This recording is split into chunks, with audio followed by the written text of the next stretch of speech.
I was discussing the plausibility of two essential features of the philosophy of illusion. The question that we have to decide whether to take life seriously or not, that is to say, whether the plot is comic or tragic. And if it's tragic, you see, must we say that it's ultimately tragic? And the question of who are you? And are we to say that I myself, right down at root, am just a little kind of jerk of some kind that really has nothing to do with this cosmos, but just arises in it and is here on sufferance for a short period, and then absolutely nothing follows, you see? Or the alternative to that is what I really am, the same as the whole thing, that is, the works, the it, or whatever you want to call it, Brahman, God, the Tao, the great void, the Buddha nature, I don't care, the self, anything, any name you want. And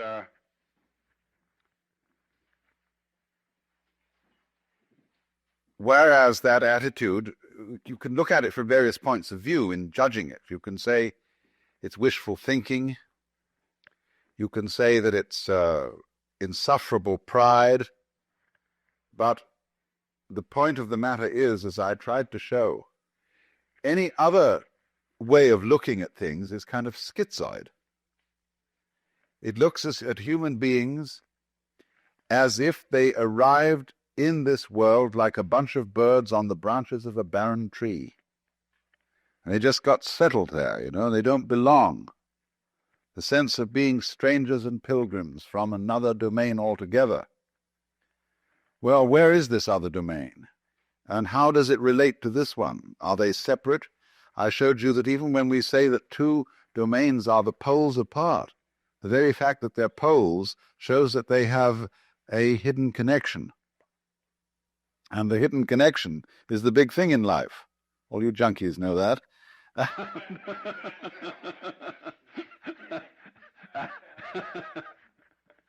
And so, in other words, we get a pattern of organization that is radial rather than an assemblage, as if the universe were really a multiverse. A lot of things that got collected together out of the infinite wastes of space and sort of began to maunder around each other. Whereas the other pattern, which is so much more sensible, is central and radial. And I showed you how the crystals and the stars and the octopuses and even the human beings are all radial structures. Of course, we don't see our radial relationship to the totality of the universe because it isn't obvious. It's obvious that a tree is an arm of the earth reaching up and waving at the sky, and a mountain is another kind of radiation from the earth, and so is a leg from a body, and hair, and things like that. But what makes human beings, as the highest of the mammals, so conscious of being independent is that they are topologically an enclosed surface, you see, which wanders around independently of the ground. What we don't notice is that we are not independent of the ground at all, that wandering around is something that is entirely related to there being some ground. In other words, when you run up a hill, the hill also runs you up it. The hill rises and lifts you as you run, you see? And if you understand that, you don't take a hostile attitude to mountains and hills. You're grateful to them for lifting you up so high in the air, because that's presumably why you went up, that the thing was high. It was lifted up. You wanted to be lifted up. It lifted you up. You had to cooperate, of course. I always like the illustration that I've used before, perhaps you haven't heard it, of the thistledown. The thistledown, too, comes moving through the sky.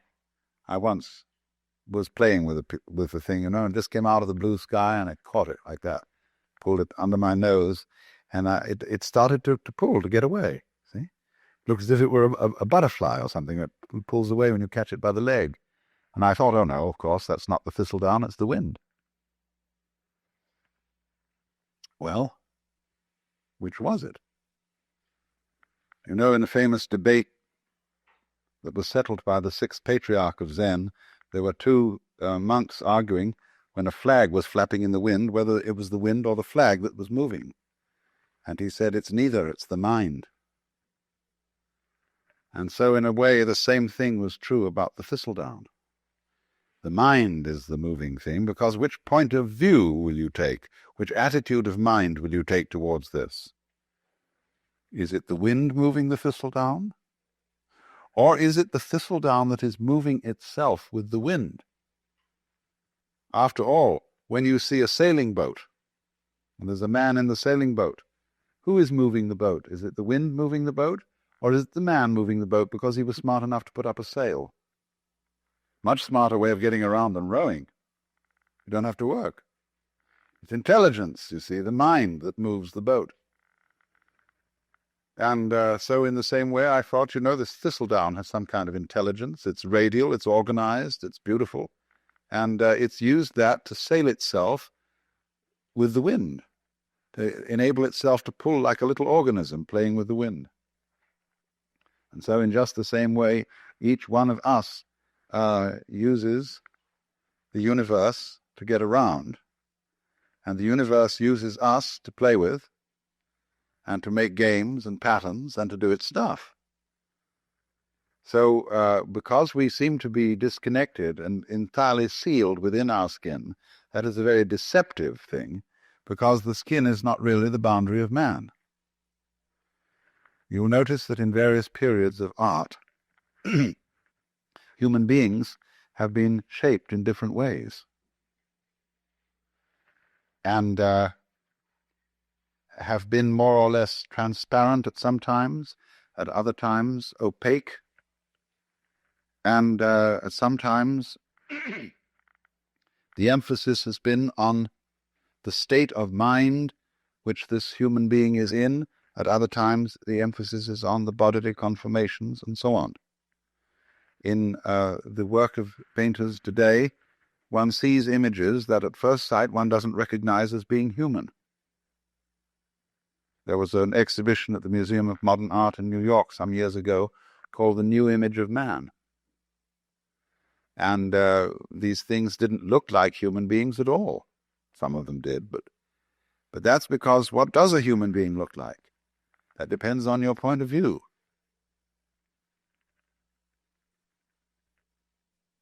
You see, if you are prejudiced that a human being is only what is inside his skin, then you think that when anybody paints the human being beyond those boundaries, that he's lost the image of man. He hasn't necessarily lost it at all. You see, there's an old feeling that the shape of the universe is the shape of man. I don't know if you've ever heard that said. That man is the microcosm, and that the universe as a whole is the macrocosm. Now, as you plumb out into the universe and explore it astronomically, it gets very strange. You begin to see things in the depths that at first sight seem utterly remote. How could they have anything to do with us? They are so far off and so unlikely.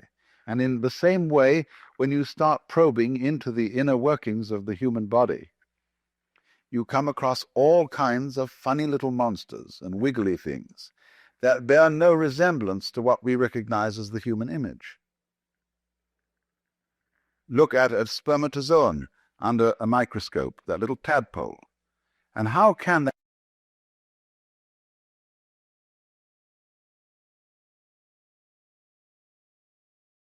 the creeps sometimes, the foreign feeling about yourself, if you feel your own pulse, or if you're able to look at an X-ray in some way of your inner organs working. See, they're all strangers to us. We don't know about them.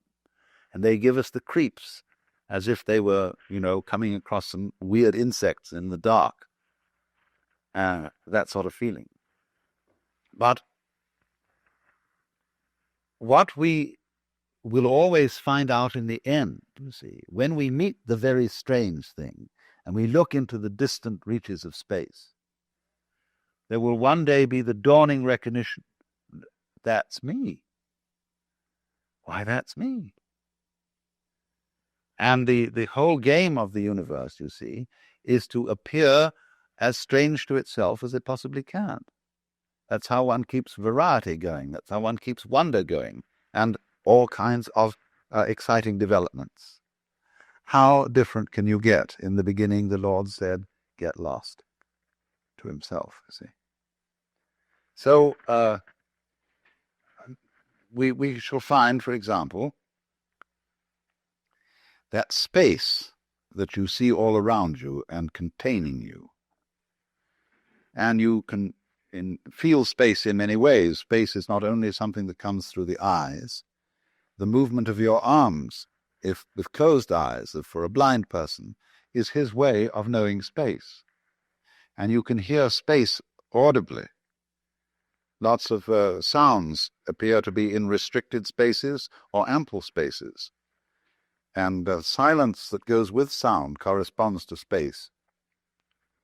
And even St. Thomas Aquinas, that old Catholic theologian, said that good derives its virtue from evil, just as it is the silent pause that gives sweetness to the chant. So,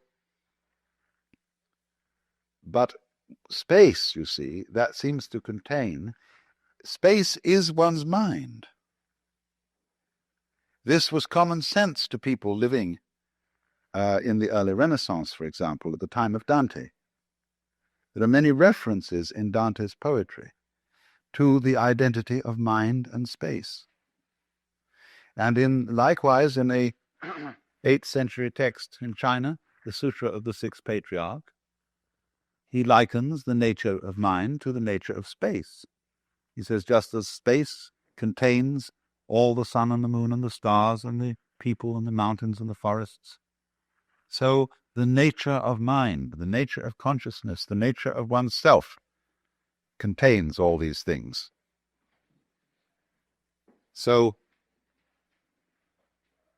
you see that if you think that way, you have an image of man that is global, that is very different from the image in which man is defined as bounded by his skin. That's a prejudice. We think now, for example, I have my own private thoughts. Well, nobody has private thoughts. Because one thinks in images and words, and these words and images are derived from the whole thought structure of the society in which you live. We think thoughts. The domain of mind is very similar to the grid structure of an electric power supply system. You know, what happens is there's a network of power stations and transformers so arranged that if one of them gives out and fails to supply a certain area, immediately the grid connects them with other sources of power. Well, in rather a similar way, our minds are connected. Let's take one very obvious example of it. What Northrop Frye calls the order of words. The order of words is all existing literature, both rhetoric, what is spoken, of course, and what is written down. Now, it's his theory that as a scholar of literature and the history of literature, he can take any piece of writing of a reasonable length and tell you when it was written.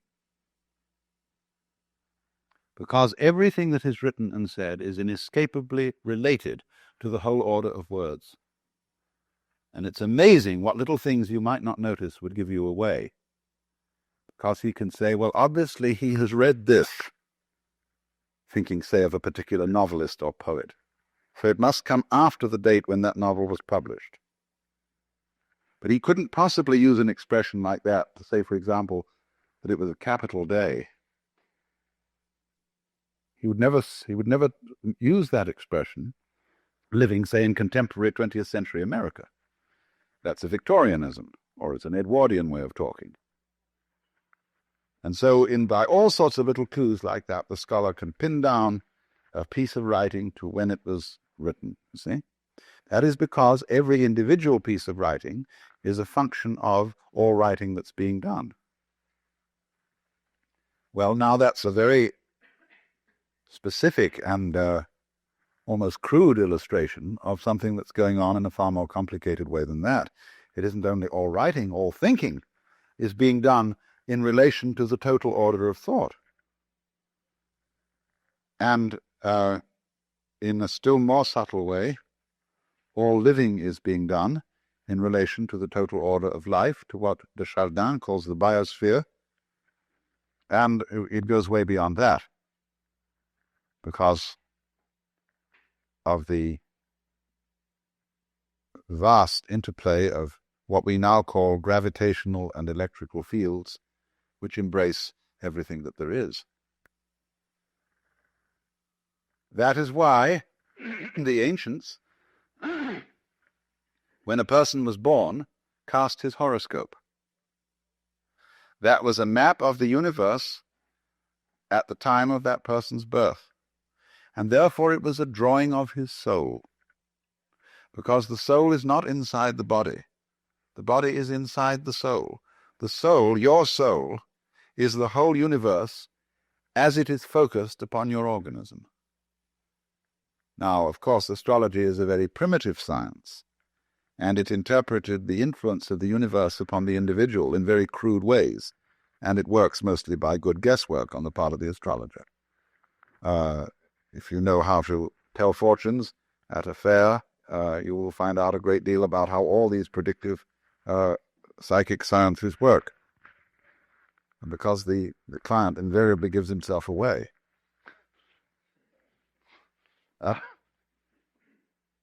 Either by his anxiety to be told the truth or by his anxiety to conceal it.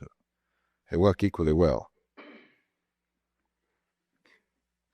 Now, but there is, you see, underneath the astrological notion, a sound idea that the true map of the soul is the picture of the universe surrounding the individual. It isn't necessarily your soul is not the picture of the universe just at the moment when you were born, you see. It goes along all the time you live, because the whole thing expresses itself through you. And therefore, in that sense, the map of the stars, the horoscope, etc., was an image of man in just the same way as we regard a picture of the human body as an image of man. And it's an image from a different point of view. It's a bigger image. It shows, in other words, that your mind is very largely outside your body. After all, it's inside too. It's simultaneous. You see, I cannot think. I can't have a mind without seeing, feeling, and relating to other people. Without all the social institutions, not only language, but the laws, the customs, the gestures, the rituals, by which we relate to each other. All those things compose the mind. For the mind is a huge network of relationships and interconnections at a high level of sensitivity. Mind and matter are, of course, polar. They go together. They are two ways of thinking about the same thing, or shall we say two dimensions of the same thing, just like length and breadth, or just, shall we say, like shape and color. You see, nobody ever saw a shape that wasn't colored. Nobody ever saw a color that wasn't shaped. And yet we can see there's a very clear difference between color and shape. But they always go together. They're always found together. Well, it's the same sort of relationship between mind and matter. And the difficulty that people have in trying to reduce one to the other and saying, well, the world is only material, or saying, on the other hand, that it's only mental, is the same difference you would have in trying to reduce all shapes to colors or all colors to shapes.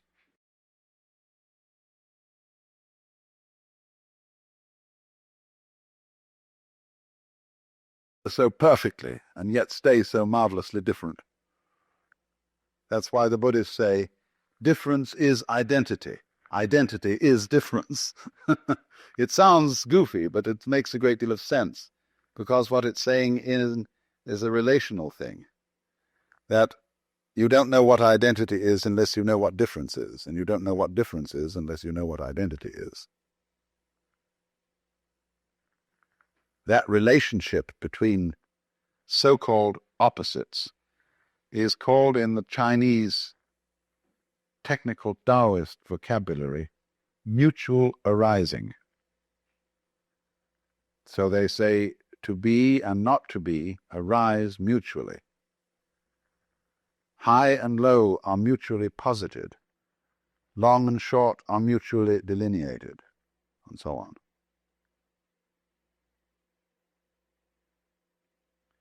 Now, what we see then is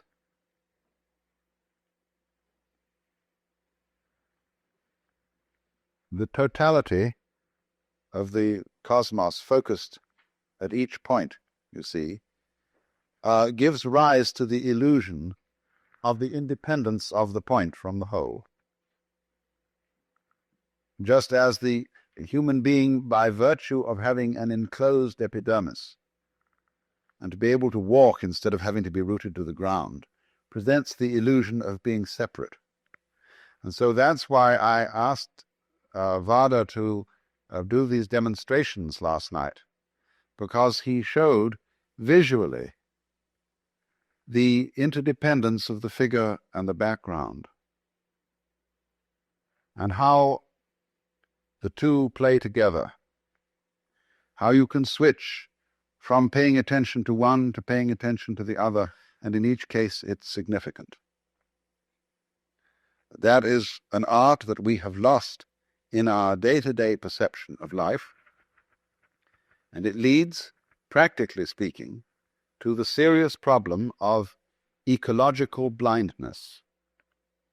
That is to say, to the ignorance which most human beings seem to suffer from, especially in our culture, that they are inseparably related to their physical environment. It looks as if we aren't.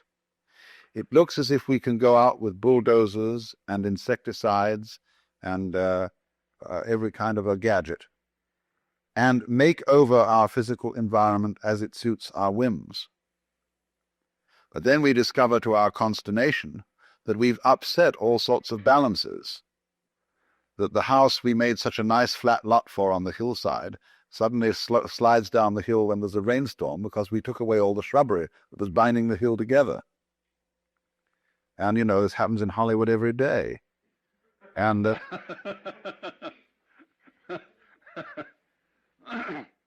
and nobody ever seems to learn. And that's, you see, this immense importance of overcoming the illusion of separateness. But people are afraid of that because they think it's communistic. They think that the grand style, the great thing about Western civilization, is its stress on individual personality and its value. And that we have created the ideal of personal integrity. That is to say that the most important thing in the world is the individual. All collectivities, corporations, states, and so on, exist as servants of the individual. And if they get in his way and they interfere with his private enterprise, whatever that may be, it's a bad thing. Man, the individual, is the crown of creation from this point of view. And therefore, when anybody suggests that the individual man is not what you thought was an individual, but is in some way united with, grounded in the totality, then if you're this kind of rugged individualist, you mix up your vocabulary and you call the totality the collective. Now, the collective and the totality are two completely different things. The idea of collectivism is based on individualism. It's the idea that the society of mankind and the physical environment beyond it is a collection, was nothing of the kind. That's the idea of cosmic flotsam and jetsam that all floated together into a collection. And that's the obverse of individualism. You know, American individualism is the same philosophy as Marxist collectivism, seen from the other side, because they're both based on the same erroneous sensation of individuality. Now, what people don't understand is that a complex and interesting personality is not a matter of being isolated. It's a matter of being deeply connected with and aware of one's relationship to the whole surrounding cosmos. Let's suppose that I'm preparing to make a date with some lady, and she's such an individualist that her thoughts are only occupied with herself. She never thinks about anything that isn't herself. Well, she's an awful bore. She has nothing to say. She's not interested in any books, in any landscapes, in any works of art, in any literature, in any other people. She's a total bore.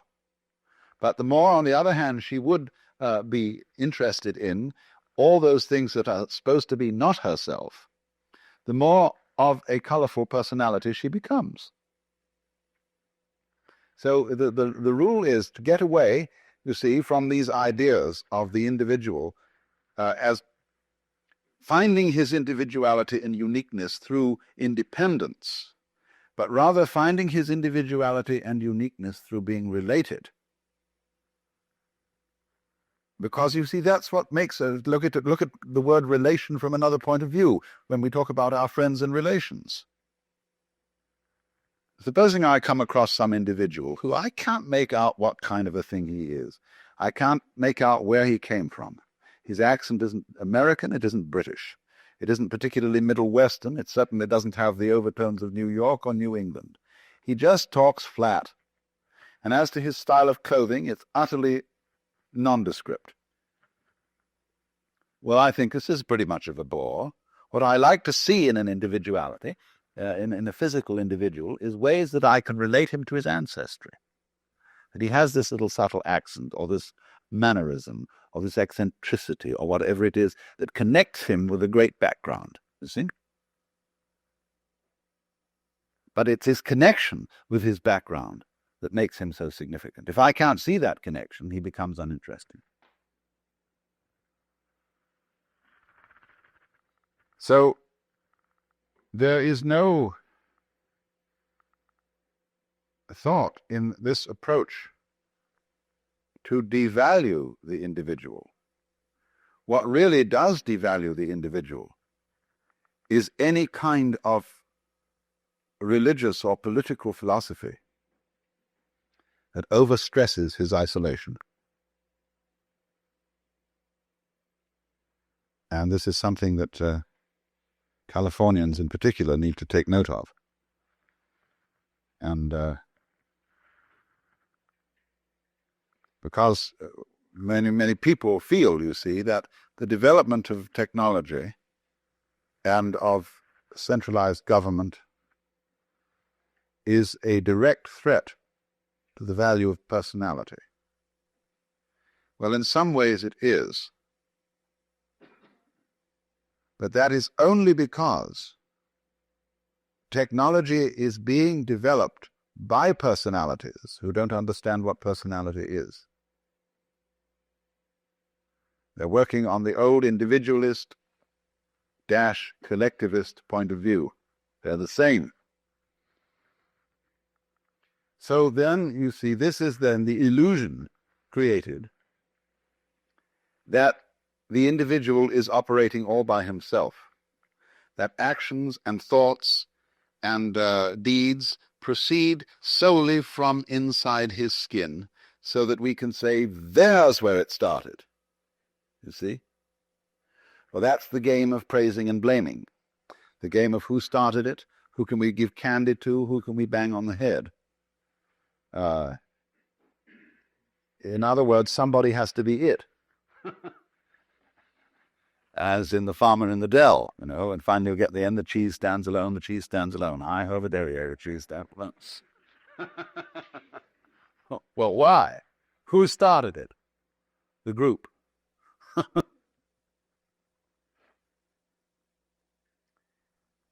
Well,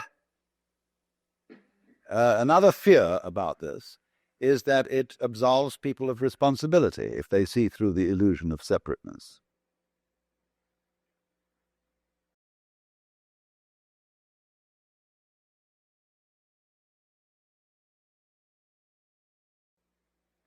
That no philosophy of history has really succeeded in making anybody more or less responsible.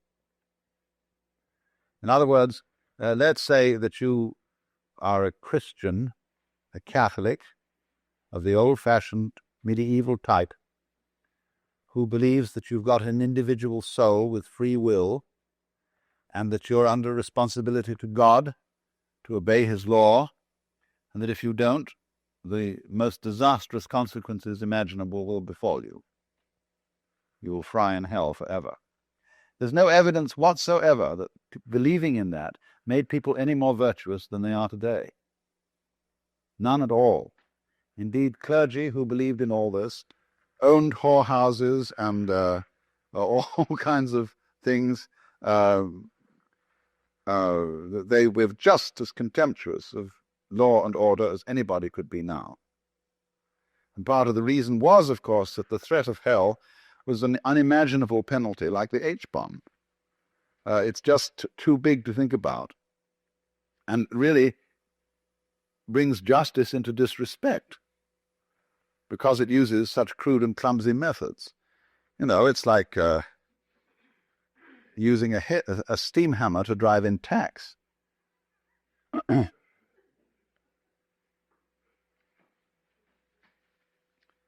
Responsibility is a thing like a nice face, which you either have or haven't. Certain backgrounds, certain interests, certain awarenesses of relationship create responsibility in some human beings. And they live that way not because they are giving themselves sermons and telling themselves all the time that they ought to be responsible. It's because they're intelligent enough to see that being responsible makes things very much easier for everybody all round. That's all there is to it. And, of course, that's all is a big all, but you won't, what I'm saying is, the people who are frightened that other people will abandon responsibility never did have any way of thinking that would guarantee that people would be responsible. There is no such guarantee. If there were, we should be automata.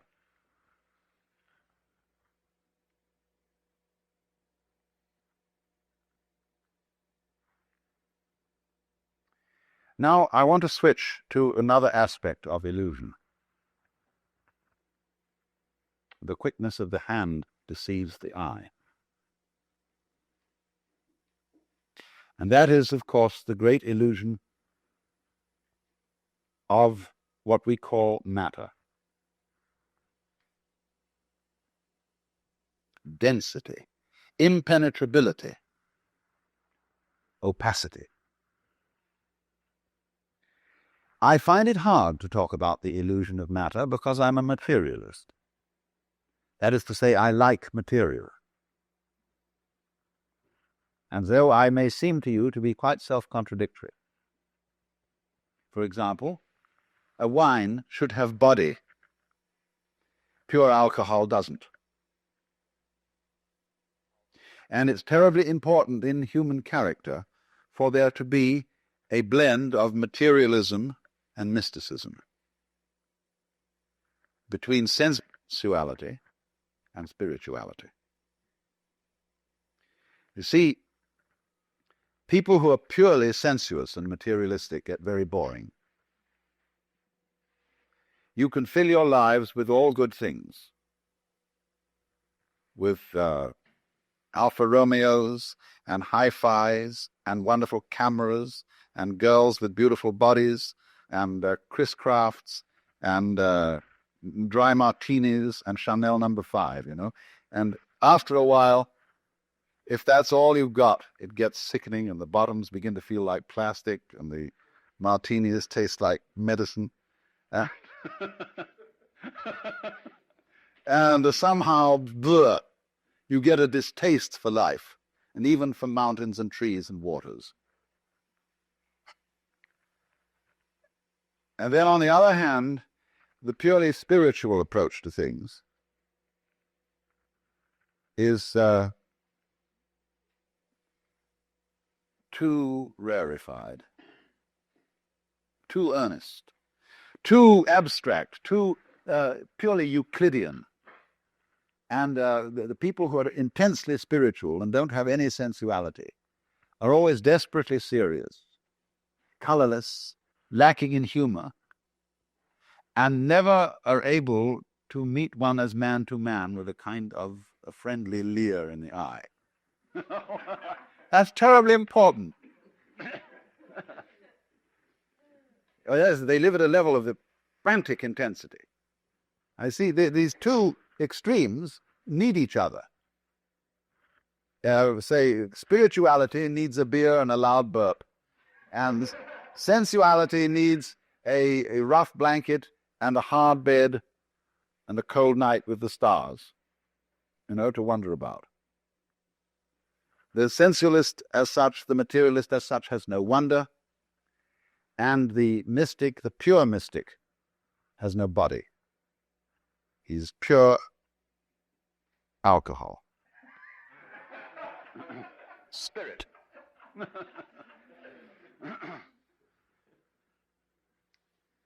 So,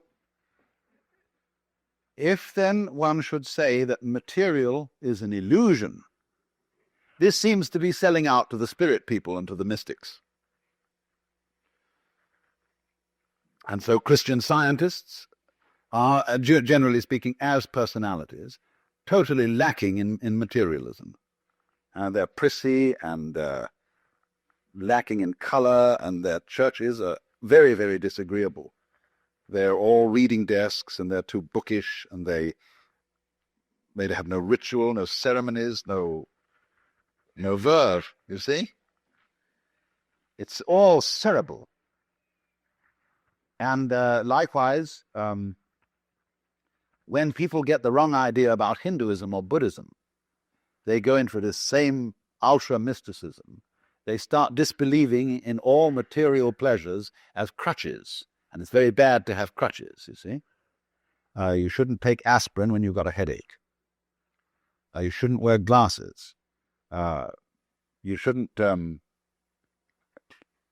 show dependence on anything. You mustn't like your food too much, because that's becoming gluttonous. So you eat very plain food, which is not spiced, and you eat it out of a sense of duty. That is to keep the body functioning. You drink only water because other drinks might cause certain dependencies and give you too much pleasure. And because the idea is, you see, you've got to control your mind and keep it absolutely calm and still so that you are not dependent on matter. And that's altogether the wrong approach because, it is a game you can play. It is one of these possible things. I mean, you can play the Jehovah's Witness game. You can play the three-seed in the Spirit Baptist game. All these are various things which you can play, just as you can take up a hobby for bridge or fishing or something like that. But what happens is, you see, that the notion that the material world is an illusion is turned into a judgment of value. If it's an illusion, therefore it's bad.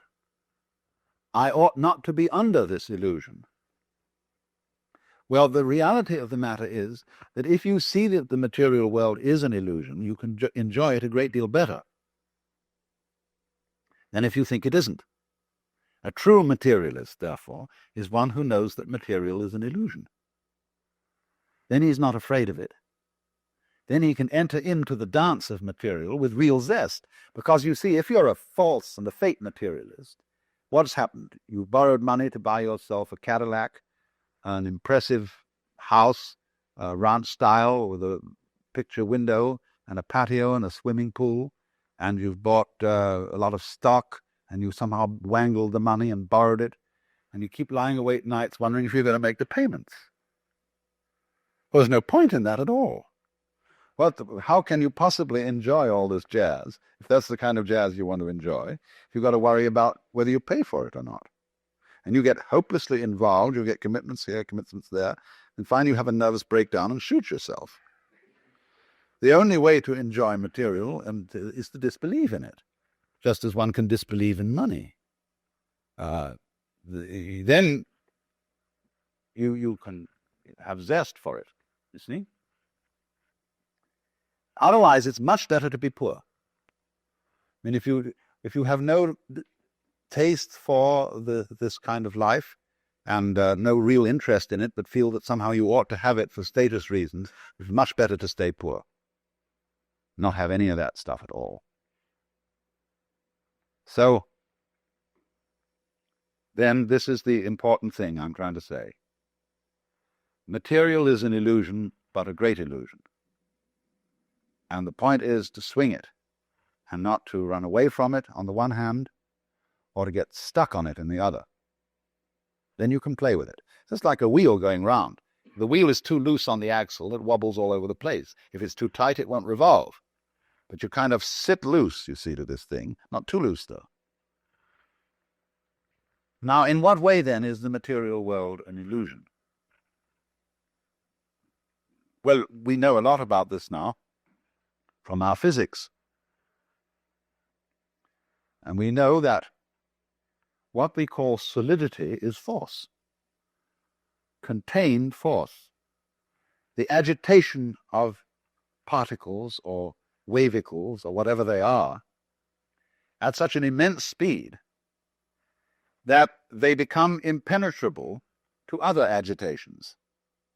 So that when I put my foot on the floor, the reason it doesn't go through the floor is that the floor is coming into existence and going out of existence so rapidly that there is no interval through which my foot can penetrate. Like an airplane propeller, you can't put your head through it without getting it chopped off. Only that if it were going far faster still, it wouldn't even cut your head off. It would just be like banging your head against a brick wall. And it has to be going fast too within an extraordinarily small and restricted space. The airplane propeller is whizzing around through a considerable space in relation to the size of the head. But if it were going much faster, but through much smaller spaces, you see, then it would be like banging your head against the brick wall. So what we've got in our so-called physical objective world is a behavior of energy where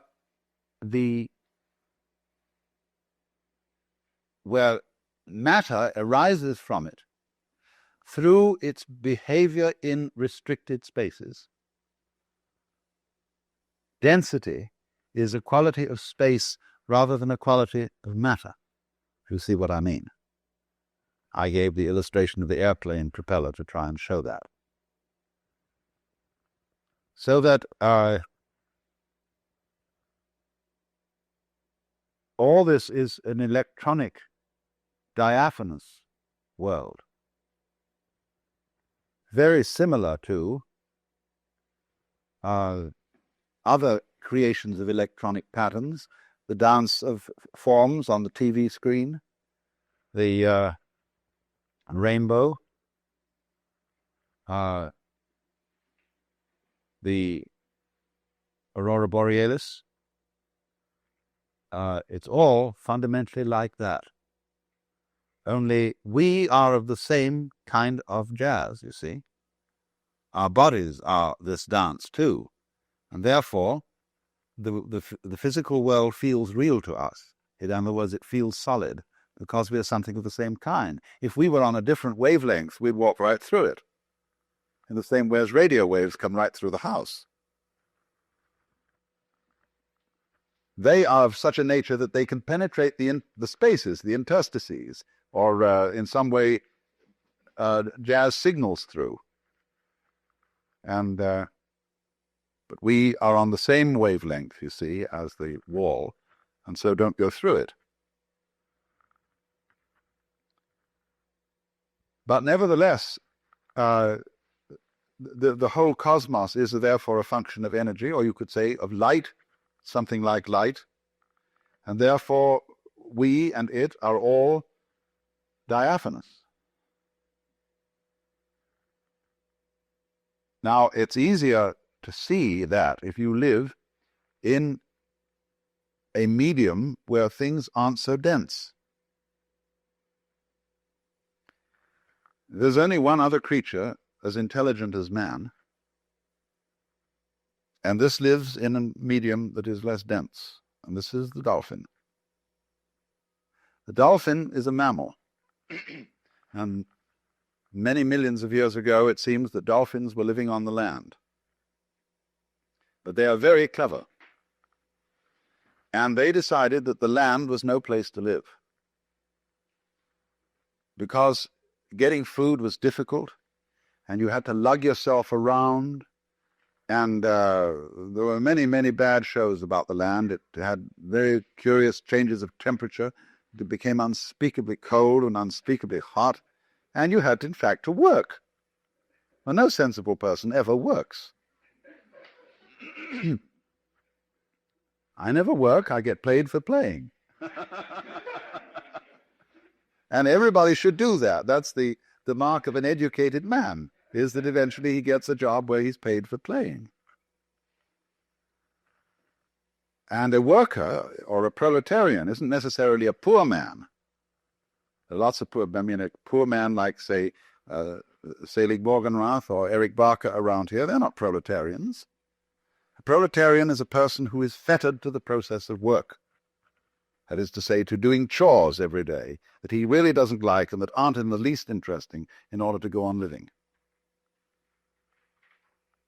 So the dolphins decided this is ridiculous, this land existence, and they went back to the water. And it's pretty easy to fish, you see. There are plenty of fish in the water and things to eat. As we know, the ocean is the greatest food supply in the world. And when they'd eaten a few fish or whatever they need, they decided just to have a ball. So the dolphin can get abreast of a ship, get one of the wakes coming out on the side, can set its tail at an angle of 26 degrees, and be pushed along by the ship. And it's not going anywhere. There's no reason to go along there. As if it had to get to another part of the sea is pretty much the same all through. But they're just going, boom, and they chatter and dance, and they're really highly civilized beings. And so, please don't anybody ever kill dolphins or be unkind to dolphins, because they're exemplary, high-minded creatures. And we shall soon discover this. As soon as we can set up communication with them, they will tell us all about it, and we will then invent a new style of civilization based on frolic.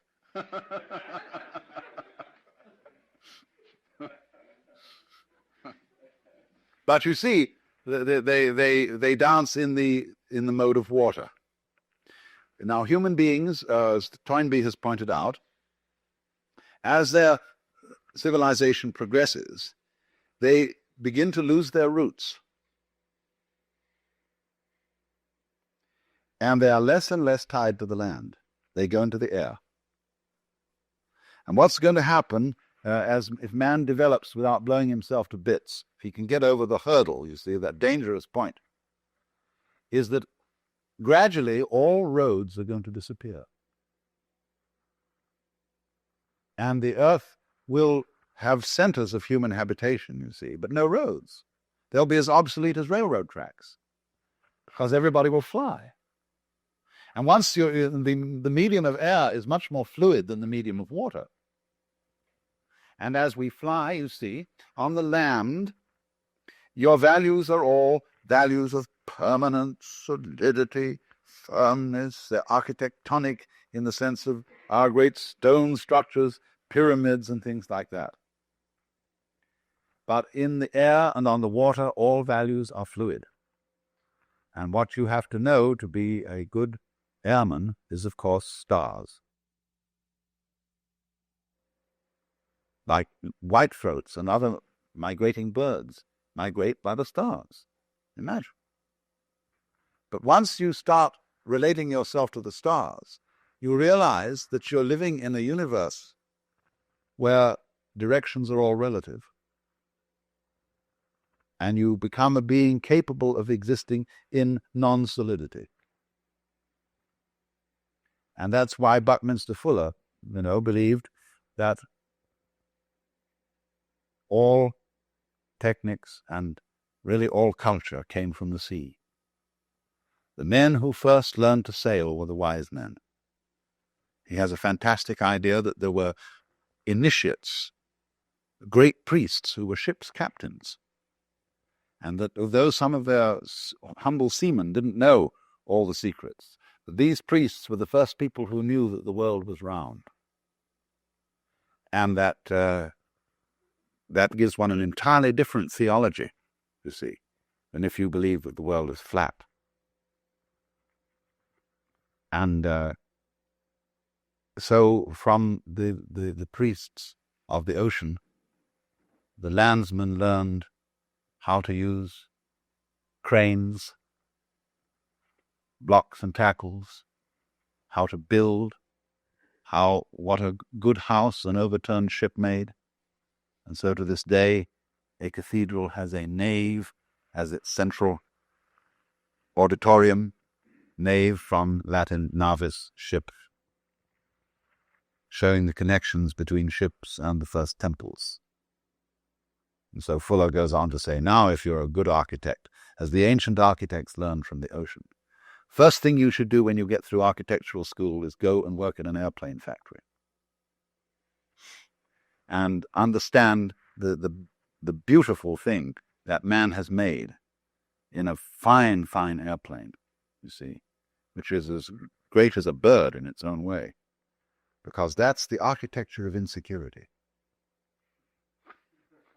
and that really lives with insecurity. Well, let's have an intermission.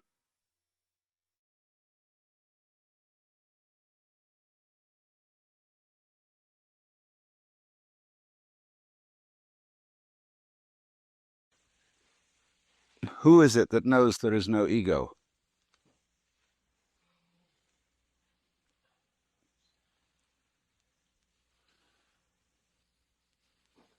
And you must realize, you see, that this is a problem created linguistically.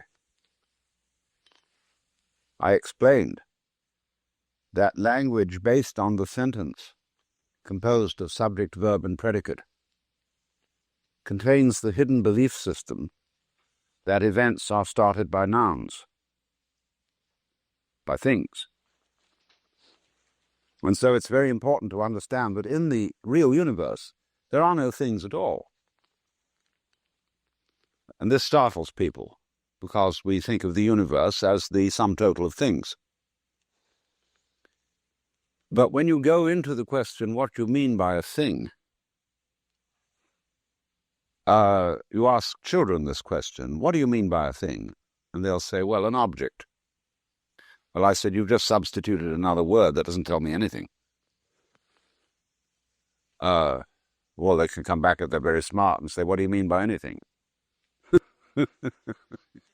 I got once in a class of high school kids an Italian girl who said a thing is a noun while she was getting warm. A thing is a think. It's almost the same word. It's a unit of thought, in the same way that an inch is a unit of linear measure, or a pound a unit of weight. And so in various languages this comes out. In German you've got Ding, thing, denken, to think. In Latin, res, thing, reor, to think. So when we reify, that means to thingify. And A.N. Whitehead used to talk about the fallacy of misplaced concretion. Thingifying what isn't there. But it's easy to understand this, although it's a little bit of a shock to our common sense. For purposes of description, we must break the world down into some sort of units. This is the basis of calculus. How do you measure a curve? Well, you treat it as a set of points. And in this way, measure it. Although it isn't a set of points. There is no such thing as a point. Euclid defined a point as that which has position but no magnitude. I think it's right, isn't it, that in modern mathematics one doesn't define a point at all. You just assume it's an axiom. Yeah. So when you ask how many things is a person, an individual organism, well, it depends on what point of view you're going to take in describing it. In the normal way, we describe one body as a body, and that is a thing. Physiology describes it as many organs. Physics describes it as many molecules or atoms or electrons, mesons, protons, what have you. And sociology will look upon you as only a part thing, because the sociologist likes to have his unit, a group, a society. And so it goes. It depends. Let's take rabbits. The way you describe a rabbit will depend on whether you are a hunter or a furrier. It's the way you look at it and the way you describe it, so that the way of describing always varies according to the use you want to make, so that the world is not unlike a Rorschach blot. And in psychological testing, we get people to describe Rorschach blots and say what they see in them. Now, you can perfectly well imagine that we in this room could have an enormous Rorschach blot on the wall, and we would all discuss it and arrive at a consensus about what it was. And we would manage, in other words, to coagulate our different points of view. And if there were a very dominant person present, he or she would tend to force the particular view upon everybody else and say, no, obviously it isn't what you say it is. Look, it's perfectly clear that it's that. So we are living in a Rorschach blot. Only urban people have difficulty in realizing this, because urban people live in a straightened out world, and we call them straights or squares. Because they think in very simplistic terms. So Euclid had a very simple mind. And therefore he discussed a geometry which wasn't a measure of the earth at all.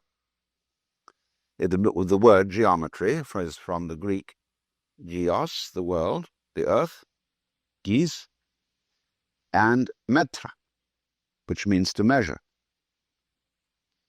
Now the Greek word for measure, from which we get metric, meter, comes from the Sanskrit root, matr, which also means to measure, and derived from that is the Sanskrit word maya, which means illusion, as well as imagination. So figuring it out is the measuring of the world, the metering.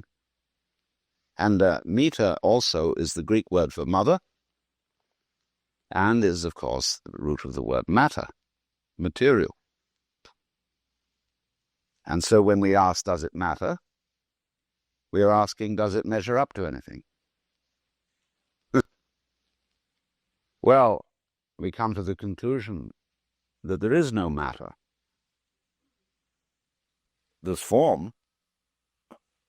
It's the form that matters, or you could say the universe is a matter of form. And in Sanskrit, there is no word for matter. The word rupa, which is used for the material or physical world, means form. And so you get nama-rupa as the full name for what we call physical reality. Nama means name, rupa form, so it is named form. And so Lao Tzu, writing the Tao Te Ching, says, the nameless, or the no name, is the basis of heaven and earth. But the named is the mother of 10,000 things. So, in the sense, then, of this, you can understand the saying, in the beginning was the Word.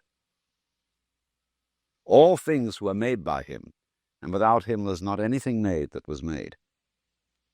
Because you don't get things until you start naming.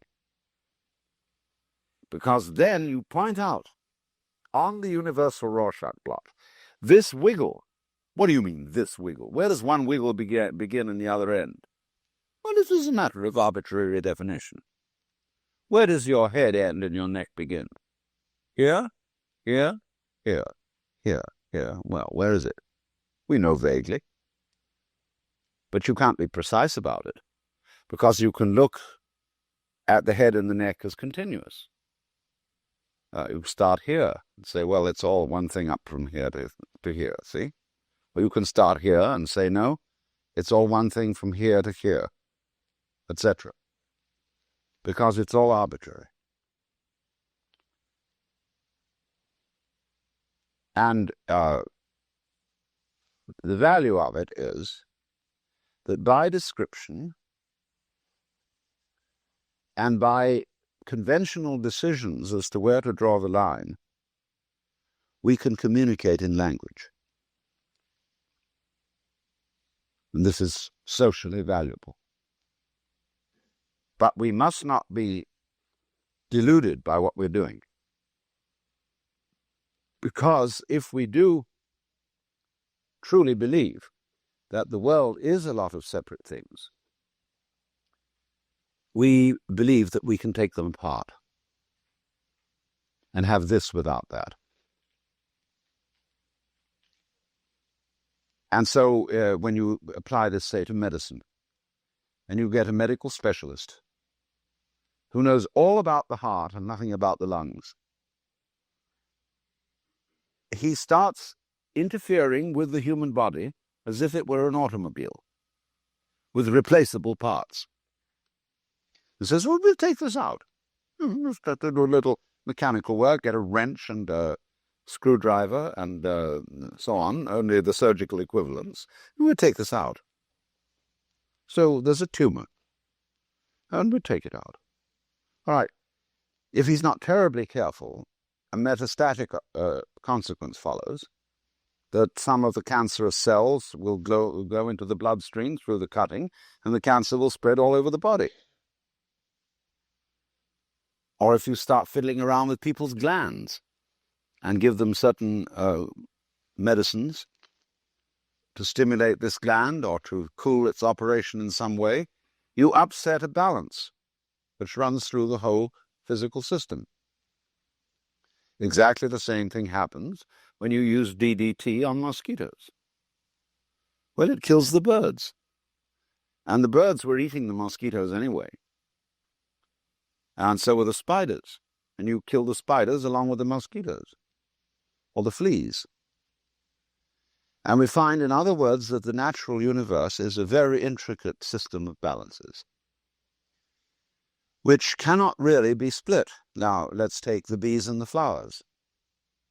In a world of no bees, there's no flowers. In a world of no flowers, no bees.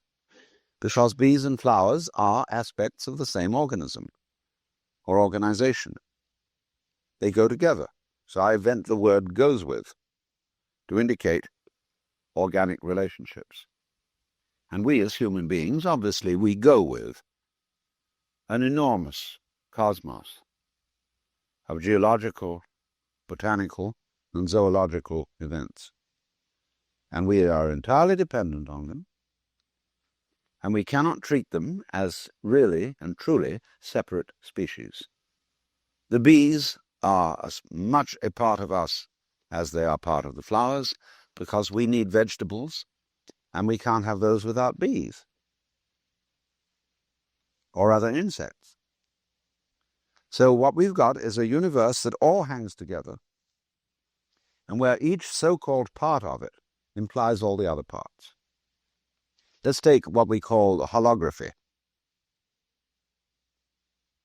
This is a method of visual reproduction that employs laser beams. Now, you can cut a small piece out of a photographic negative, just a tiny little square. And by holographic method, you can reconstruct from that little piece the rest of the negative. It will be pretty clear in the middle place where you've taken out the tiny square, and then vaguer towards the edges. But it's all implied in that little square. Now, of course, a photographic negative is a crystal. It's a structure of crystals. And the way the crystals are formed in that tiny piece depends on its original environment on the whole negative. You see that? You, the way you are, depends on or goes with your cultural, social, and biophysical environment. So there is really and truly no way of separating out independent things. And this is difficult for people to understand because of our method of motion. A plant is understandable as something growing out of the earth because it's rooted. But human beings wander about on legs. We don't seem so stuck to things as plants do. And therefore we have delusions of separation. But what about the seed that comes from the plant? It's fascinating how plants have different methods of seeding themselves. They have little helicopters. They have burrs that stick in the fur of animals. They have fruit which is tempting to birds and other creatures to eat. And they swallow the seeds and take them somewhere else and excrete them in manure, all ready to go. They have wonderful little fuzzy things of cotton fibers, where there's a seed in the middle, which float through the air for miles and miles. There is also an extremely ingenious plant that has pods. And when the pods are ripe, they suddenly break. The pod twists itself, each side of it, into a spiral. And the seeds are thrown way out. We used to have one in our garden in England next to a wooden fence. And every time it went crack, all these seeds would rattle on the fence. Tremendous energy they were sent out with. And look at the whole process of pollination and how extraordinary that is. Showing and arguing a very high order of intelligence in vegetables. So when we say of somebody, she's a vegetable, terminal cancer, that's, alas, will only become a vegetable. This is a misuse of the word vegetable. Vegetables must be respected and people who do respect vegetables and who talk to them and love them, somehow those vegetables respond. And they become, we say they have a green thumb. So I think that we are living in an intensely interconnected universe. Only our language system has broken it up for purposes of discussion. And we spend so much time in discussion that we form the false impression that the world is broken up in the way that language breaks it up, and it isn't. Now, I may know that theoretically, as a scientist, as a biologist, or whatever be my approach, but I don't necessarily feel it. An ecologist, a person who devotes a whole life study to realizing the interdependence of everything in the world, is in private life still a Christian ego.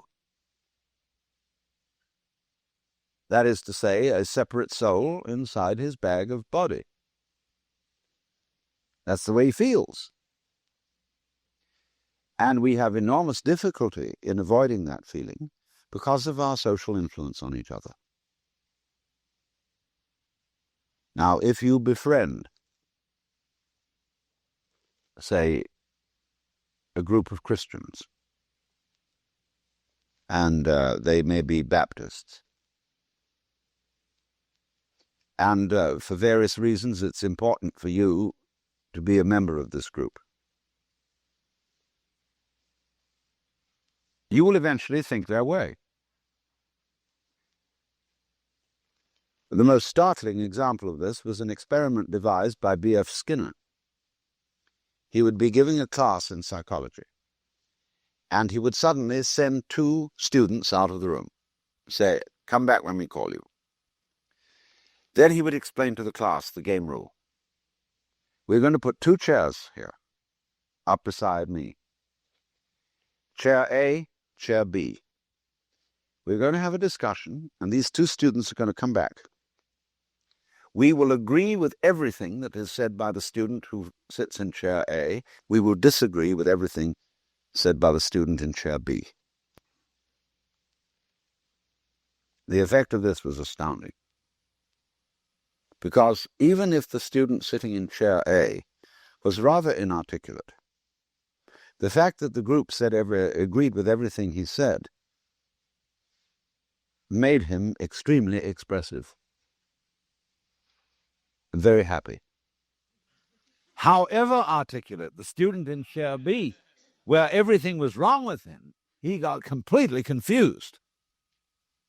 And the only way out was for the student, either student, to explain to the class the game rules that they were playing. But you see, they didn't know these rules, and they had to be very clever indeed to deduce what was the pattern. I once got into this situation.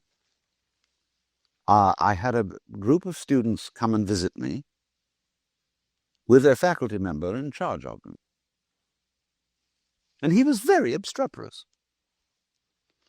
He argued. He really wanted to argue. So I got the general drift of his argument, see, what sort of opinions were likable to him, and then said something that would entirely accord with that sort of opinion system. And he denied it. So I said, "Sir, you are playing a game. You are bound and determined to disagree with anything I say." And he was nonplussed.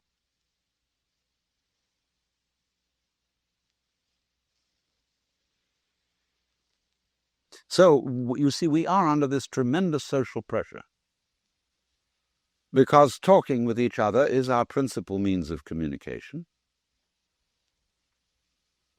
And so more and more it hypnotizes us. When you hypnotize a person, you do it chiefly by talking.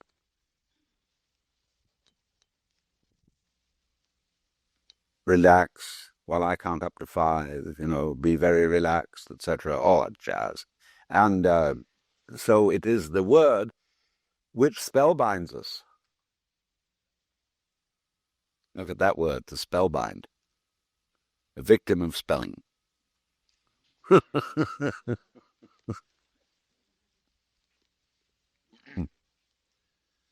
And so all these conventions of language in which we think, even if we're quite illiterate people think in words just as much as literate people. In other words, an ordinary ignoramus is just as much, if not more, under the spell of words than an intellectual. Children, as soon as they're taught language, become absolutely clobbered by it and resent tremendously being called something. So if I say Johnny's a sissy, he called me a sissy. And children are absolute victims of the calendar. They want to know when it's going to happen. How soon is Christmas? How soon is my birthday? They want time to go in jerks from one festival to another, because they are so poisoned by adult conceptions. They have no antibodies against them.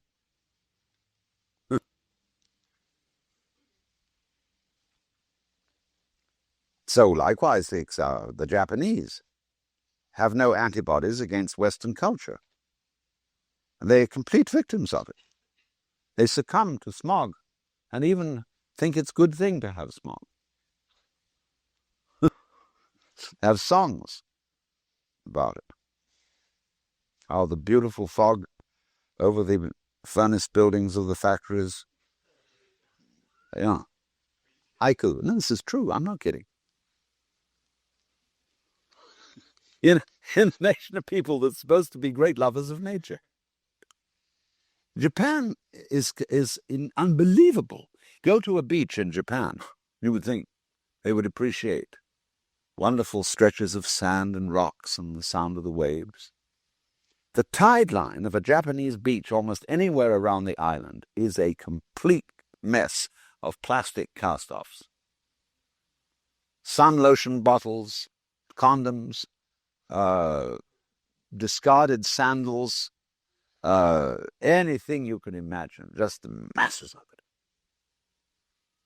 Go to a natural beauty place where all the tourists go to look at the famous view, and the whole place is scattered with rubbish. Napkins, Kleenex, sandwich bags, cigarette packages, what have you. When you travel in Japan on the underground in Tokyo, one always imagine the Japanese very polite. And in their own setting and in their own cultural context, they indeed are. But on a subway, everything goes amok. And people are crammed in like sardines. They even have special officials to shove the crowd into, into the train.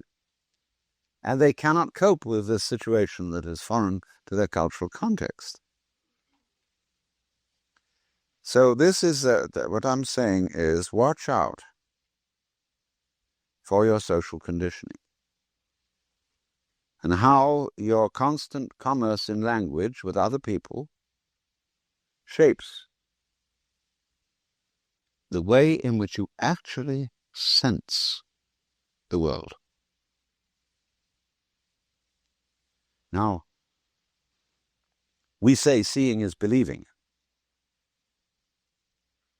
But it is truer to say that believing is seeing. There was a very marvelous scientist of optics by the name of Albert Ames, who devised a whole series of experiments where you could go into a big room, say, and there were booths all around. And in these booths, there were exhibits that defied the laws of logic. Well, seemed to. There was, for example, the marvelous experiment of the trapezoidal window. You make a window frame, one side of which is much longer than the other. See? Then you suspend this on wires in such a way that that an axis is formed through the perpendicular center of the frame. And on this, the frame revolves. What you see is a window frame twitching like this. It's actually going round, but it seems to be twitching. Then you put a little cube on one upper corner and color it red, see, so it'll stand out. And you see this thing twitching, but the cube unaccountably going round. Then another experiment where you're in a dark room. There's a group of people. And a little bright light suddenly appears in front of them, very small. And the operator says, will those who observe any movement of this light please account for it and describe it? So somebody says it's floating upwards. Somebody says it's now drifting off to the left, and all this conversation goes on. Then the lights are turned up, and it's shown that this point had never moved at all. It was the fixed light. So there are all kinds of things. I mean, Ames only scratched the surface of what we see because we believe in it. We see what we want to see, or what we're supposed to see, and are not really very aware of what's going on. Now, all stage magic is based on this. And this is why one can learn a great deal about mysticism from stage magic. What the magician does is he persuades you to see what you expect to see. But in the meantime does something completely unexpected. Your attention has been misdirected. He says, look at this. I want you to look at it very carefully because we don't want any hocus pocus around here. See? So I want you to examine this thing I'm showing you and be sure there's no hocus pocus.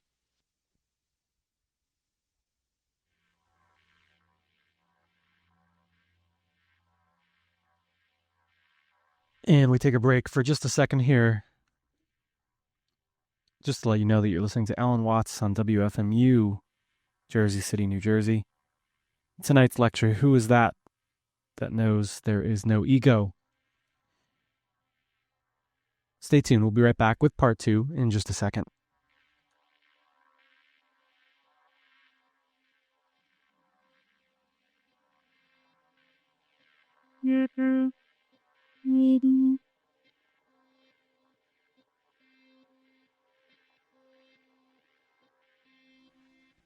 Meanwhile, he's doing something that you don't notice at all and laying a trap.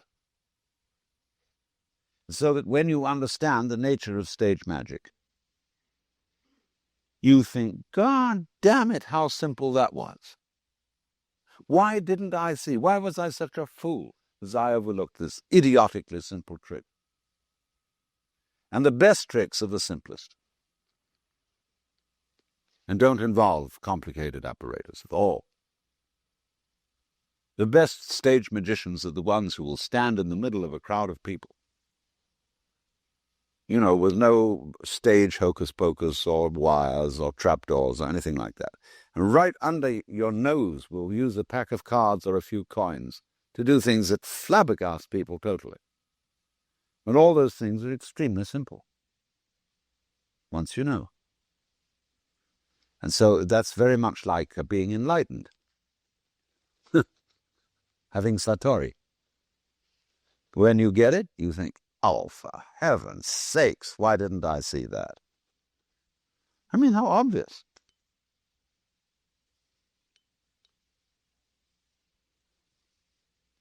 But the difficulty in communication here is that Satori, or enlightenment, is very much like seeing a joke. And then you laugh. You laugh genuinely from here. But if somebody explains it to you, you don't get the same laugh as if you saw it right off. You get a throat laugh instead of a belly laugh. So that's why people are reluctant to explain too much about it, and rather use the method whereby you will see it for yourself and then laugh, or what is the cosmic equivalent.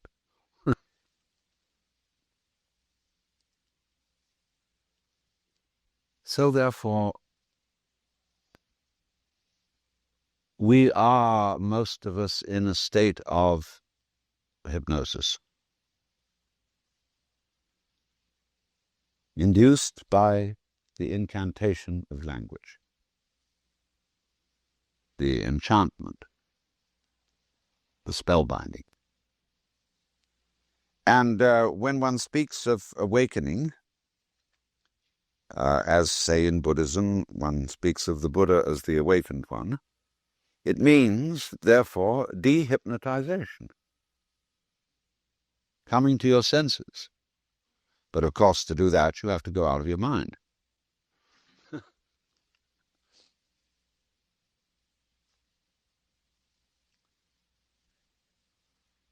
Well, then,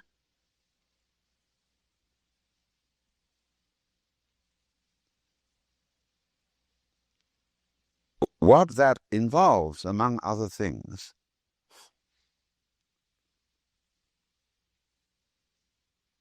is an awakening to the true structure of your common sense. I once was invited to give an address before the American Psychiatric Association. It was a very funny situation because Aldous Huxley had been supposed to give the talk, and he was sick. And so they invited me to come and give it instead. And it was on a very dangerous subject, on the use of LSD. This was many years ago. This was in 1958, when LSD was just discovered. And what was I going to say? Well, they were horrified. Would I please meet with the committee? Because they didn't want anything to be said that would somehow damage their scientific integrity. So here they were, anxious as all get out. Well, I said you invited me here to talk, and to tell you the truth, I don't know what I'm going to say, because I never prepare anything in advance. I'm going to listen to what you have to say first, and I'll make up my mind.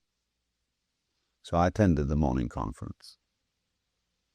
And one interminably dull paper after another was read, and most of them by psychoanalytically oriented people who were discussing mysticism in terms of regression to the womb, regression to the oceanic feeling of the as yet undifferentiated infant.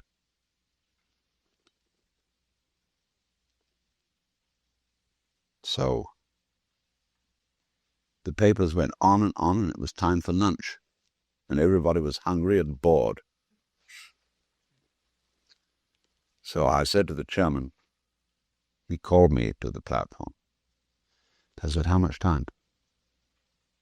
Oh, he said, I don't know, make it 15 minutes. I said, okay. So I said to the group, now look, I know you're waiting for lunch, and this is not going to be another learned paper. It is going to be a few remarks off the cuff. We philosophers are very grateful to you psychiatrists for all your explorations into the emotional and unconscious bases of our opinions and our views of the world. And this has been extremely informative and interesting. Now, however, the shoe is on the other foot, and we'd like to inform you of the unconscious intellectual assumptions underlying your psychiatric methods.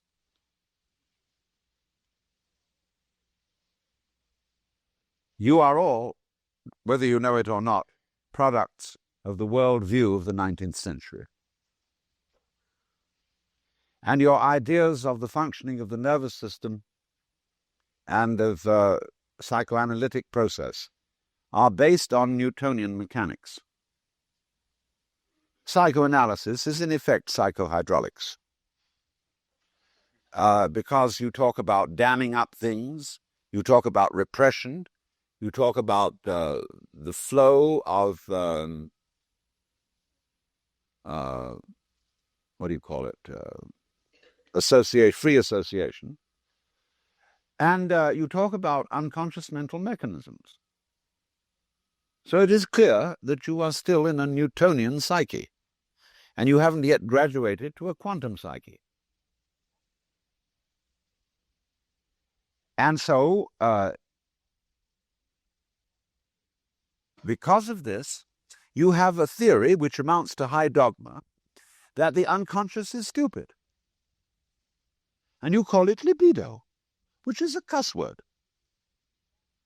Libidinous means blind lust.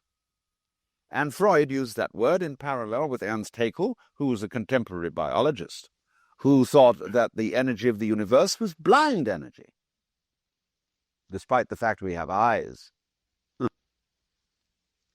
So they all had a reductionist view that human life was a complication of a force that was basically stupid, ignorant, unconscious, and immoral. Well, they said, we can't be like the Christians and attempt to beat this force into submission because it's too powerful for us. But we've got a new wrinkle. What we're going to do is we're going to do it like we train a horse.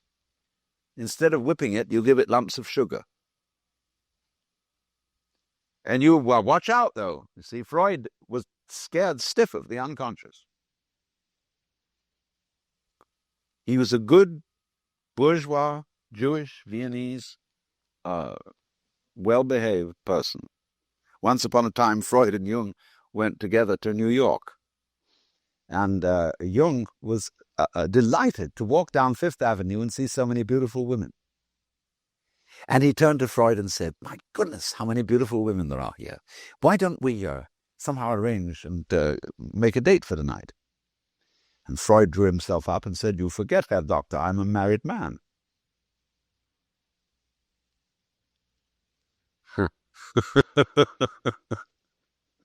So Freud always thought that the unconscious was not really very nice. Now, he had a contemporary by the name of George Grodek. And George Grodek is very little known in this country. And Grodek gave Freud many of his basic ideas. He used slightly differently, where Freud called it the id, Grodek called it the it. And but Grodek had tremendous faith in the unconscious. He trusted it completely. And he wrote a book called The Book of the It, which is a series of letters to his niece, which he signs Patrick Troll. And you know a troll is a goblin. And Grodek looked like a goblin. He had very big pointed ears that stuck out, and a kind of strangely weird but benign expression. And he had a sanitarium in Baden-Baden, and there he practiced massage for people who came to him for analysis, and analysis for people who came to him for massage.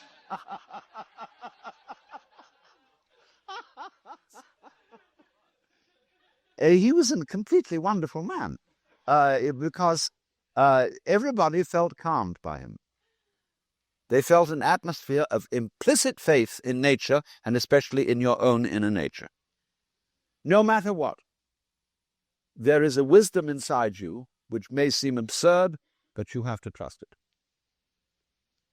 And so Hermann Kaisling, was a great Lithuanian philosopher, said nobody could possibly remind him more of Lao Tzu than Grodek. Now, if Grodek had got into Freud, it would have been much better seen. But there was in all this, you see, in Freud, the basic mistrust of the unconscious. And this led to a quarrel with Jung. Because Jung went down to a lower level of the unconscious, which he called collective, and found out that there was a patterning process here, formative patterning process, which contained all the wisdom of mankind. So, for example, if you say, well, it's a great pity that the American Indian culture is wiped out, a Jungian would say, I know it is a pity, but it's all still there in the depths of the psyche, and sooner or later it will all emerge again. Because this patterning is eternal. And we, in our modern life, we reproduce patterns, we reproduce rituals, we reproduce fantasies and myths, which can be discovered as having existed 25,000 years ago. Because your unconscious is timeless. And everything is there if you go hunting for it. But they were still a bit scared. I know some of the old Jungian analysts I used to know in New York were very uptight about fishing in the unconscious and said, yeah, true, but there is also in the unconscious the primordial slime, which was full of serpents and crocodiles and the most things that give us the heebie-jeebies. And if you're not very careful, those things will come up and invade your consciousness. Also, there are not only serpents and crocodiles and all those creepy crawlies, as the ghoulies and ghosties and long-legged beasties and things that go bump in the night. There's also the divine. And if you're not very careful, you can be inflated by the divine. You can suddenly have a mystical experience. Supposing you're kind of a half miseducated person, like most of us are, who takes LSD, and suddenly these unconscious contents come up and you discover you're divine. And you think you're God. And you take on all these airs and graces. I mean, the people like Meher Baba, who ran around announcing that he was personally in charge of the universe and expected to be treated as such. Well, we put such people in the nut house. That's what they did to Jesus. That's intolerable. And Jung was right, in a way, when he said that is inflation. It is turning your ego into God instead of having God as your ego. Because it didn't understand. You have to, in other words, obviously, if you are going to let up all these great energies in the unconscious, you must be wise. You must know something about it, and not jump to silly conclusions and delusions. But you see, there was in Jung a basic trust. More than the creepy crawlies and the ghoulies and ghosties, our collective unconscious was a source of wisdom. A formative pattern which, if allowed to develop in the right way, would integrate the individual, so that all his conscious functioning would become like a flower. And you know how a flower is balanced. It comes out as a beautiful circle with a middle. And for some reason, as yet unexplained, when anybody wants to create a symbol of the divine, they don't use a human face, they use a flower or a star. The rose window, the lotus. When I think what I want, I try sometimes to figure out what I would really like to have. And I like to look at. I eventually settle for a flower. It's why they bring flowers to sick people in hospitals. Take a morning glory and look at it. Did you ever see such a thing? Well, they say in the Freudian explanation, you're using that as a substitute for a vagina. Well, I say that's not an answer to a question. It raises a new one. What's so interesting about a vagina? See, the only thing my father and I don't agree about is sex. We agree about everything else, religion and so on. But sex, he's just old-fashioned. And he said, nature makes this activity extremely pleasant in order that the species will continue, so that we will be sure to go on. But you must be very careful not to do it just for the pleasure of it, but remembering the responsibility of continuing the species.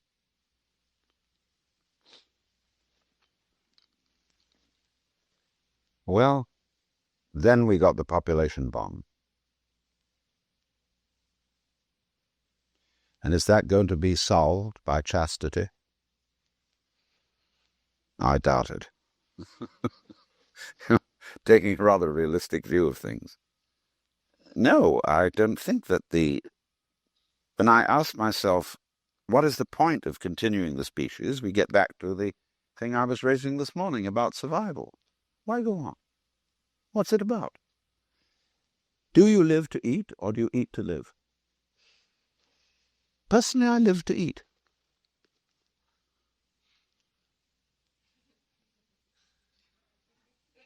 And I don't reproduce children, although I've done my bit on that, rather a little too much. But I think that the point of having life going on is so that we can have sex. It's a good thing in itself. It's like dancing. And really communicating, loving somebody is a tremendously fascinating thing. I mean, what to do with an evening? Okay, you go to the movies and you watch other people loving each other. Why don't you do it yourself? I very rarely go to the movies because my own life is more fun than what I see on the movies.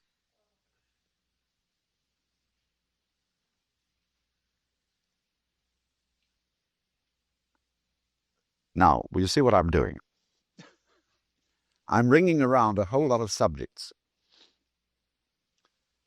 and ways of looking at certain topics, which show us that it ain't necessarily so. Things are not necessarily what they seem. And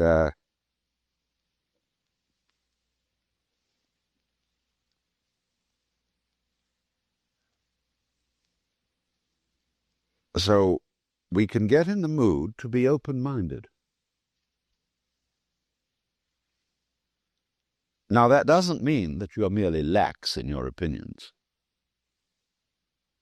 True open-mindedness is what I've tried to explain as mental silence, of being able to be completely surprised by reality and to observe that it is not at all what you thought it was or what you were brought up to believe.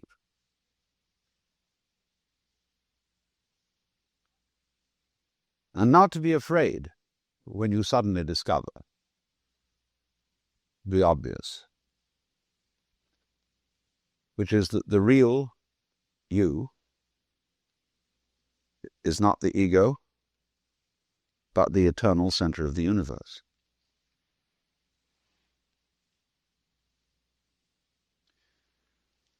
Well, we'll take an intermission now. And so this is being pronounced Chan in Chinese and Zen in Japanese, is unfortunately untranslatable in English. It designates a certain state of consciousness that is sometimes called meditation, but that won't do it all. Contemplation isn't really the point. Chinese have a different word for contemplation. And this is the kind of dialogue so characteristic of Zen.